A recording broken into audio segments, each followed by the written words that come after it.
àkókò yìí gbogbo ẹ̀yin olólùfẹ́ ìkànnì Jígí Alára, ìkànnì kẹrìnlélógún tó fi ìkàlẹ̀ sí ìlú Ìbàdàn ìpínlẹ̀ Ọ̀yọ́, ilé tí a ti ń sọ̀rọ̀ bí àkọ́lé ìtàn tó jẹ́ wípé pẹ̀lú ìmísí Odùduwà ní gbogbo ọ̀rọ̀ tó ń jáde láti ẹnu wa. Ẹ̀yin olùgbọ́ wa, a dúpẹ́ fún bí ẹ ṣe ń bá wa lọ ní gbogbo ìgbà.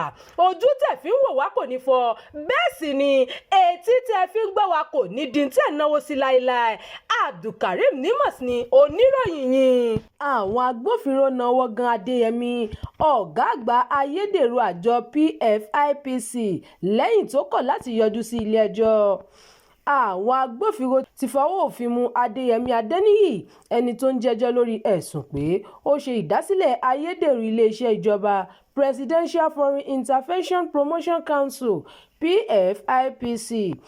Ṣáájú ní ilé-ẹjọ́ gíga àpapọ̀ nílùú Àbújá ti pàṣẹ wípé kí wọ́n fọwọ́ òfin mú ọmọọba Adéníyì lẹ́yìn tó kọ̀ láti yọjú sí ilé-ẹjọ́ lọ́jọ́ Ìṣẹ́gun ọjọ́ 14 oṣù keje ọdún 2026.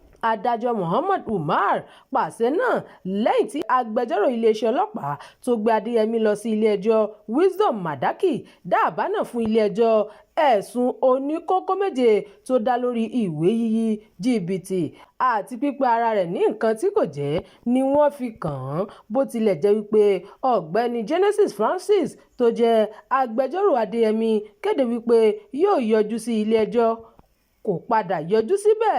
Lẹ́yìn náà ni ìgbìmọ̀ olùpẹ̀jọ́ sọ pé ó ti tó ìgbà mélòó kan báyìí tí Adéyẹmí kò tíì yọjú sí ilé-ẹjọ́.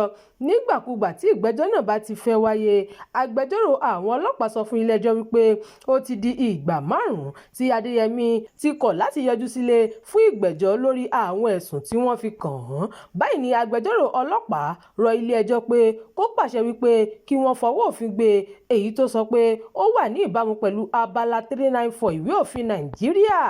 Agbẹjọ́rò Adéyẹmí tako àbá náà, ó sì sọ pé oníbàárà òun kọ̀ láti yọjú sí ilé-ẹjọ́ torí àwọn tó ń dúnkokò mọ́ láti ṣekú pa.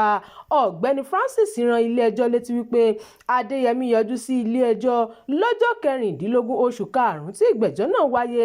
Lẹ́yìn tí ó gbọ́ àwíjàre àwọn ẹgbẹjọ́rò méjèèjì tán ni adájọ́ pàṣẹ pé káwọn agbófinró lọ fọwọ́ òfin mú. Adájọ́ tún fìdí rẹ̀ múlẹ̀ pé ẹ̀ẹ̀kan ṣoṣo ni Adéyẹmí ti yọjú sí ilé-ẹjọ́ láti ìgbà tí ìgbẹ́jọ́ náà ti bẹ̀rẹ̀. Adájọ́ Umar wá pàṣẹ fáwọn agbófinró láti mú Adéyẹmí wá sí ilé-ẹjọ́ lọ́gbọ̀njọ́ oṣù kẹsàn-án. Àmọ́ lónìí gan ni ọwọ́ àwọn agbófinró tẹ Adéyẹmí. Ìròyìn yàjóyàjó fún ti àkókò yìí kò ní jù báyìí lọ. Ẹ má gbàgbé láti tẹ̀lé ìkànnì yìí, ẹ máa bá wa pín ká kí ẹ sì fi èròǹgbà yín sí abala àríwísí.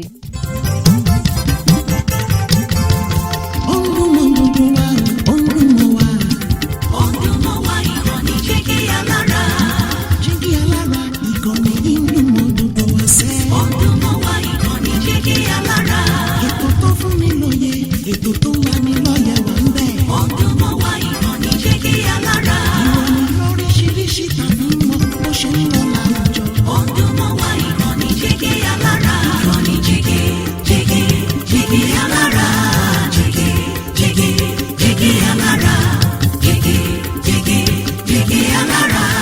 Jígí, Jígí, Jígí Alára. Ìkànnì Jígí Alára 24, bàbá gbogbo.